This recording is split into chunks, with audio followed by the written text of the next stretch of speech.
YCP MLC Anantha Babu driver Subrahmanyam హత్య case దేశవ్యాప్తంగా సంచలనం సృష్టించిన విషయం అందరికీ తెలిసిందే. ఈ కేసు విషయంలో కూటమి ప్రభుత్వం సీరియస్ గా ఉంది. గతంలో ఎమ్మెల్సీ అనంతబాబుకు సహకరించిన పోలీసు అధికారులపై చర్యలకు సిద్ధమవుతుంది.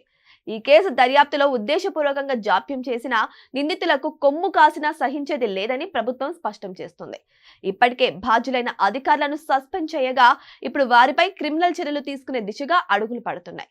ముఖ్యంగా ఎస్సీ, ఎస్టీ, అల్ట్రాసిటీ చట్టంలోని సెక్షన్ 4 కింద వారిపై కేసులు నమోదు చేసే అంశాన్ని ప్రభుత్వం తీవ్రంగా పరిగణిస్తోంది. ఈ కేసు విచారణ తీరుపై ఇటీవల సుప్రీంకోర్టు రాష్ట్ర పోలీస్ బాస్ పై తీవ్ర ఆగ్రహం వ్యక్తం చేసింది. ఈ నేపథ్యంలో డీజీపీ ఇచ్చిన సిఫార్సుల మేరకు ప్రభుత్వం తక్షణ చర్యలు ప్రారంభించింది.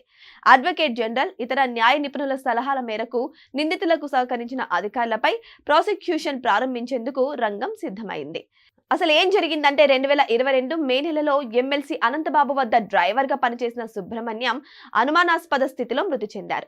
రోడ్డు ప్రమాదంలో చనిపోయాడని నమ్మించేందుకు అనంతబాబు స్వయంగా మృతదేహాన్ని తన కారులో సుబ్రహ్మణ్యం ఇంటికి తీసుకెళ్లారు. అయితే అది ప్రమాదం కాదు, హత్యేనని కుటుంబ సభ్యులు ఆందోళనకు దిగడంతో దేశవ్యాప్తంగా సంచలనం సృష్టించింది. ఆ తర్వాత ఎమ్మెల్సీ అనంతబాబును పోలీసులు అరెస్ట్ చేశారు.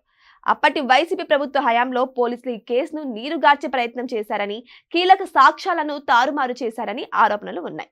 ఇటీవల ఈ కేసు సుప్రీంకోర్టుకు చేరినప్పుడు దర్యాప్తులో జాప్యంపై న్యాయస్థానం రాష్ట్ర పోలీసు యంత్రాంగాన్ని గట్టిగా నిలదీసింది.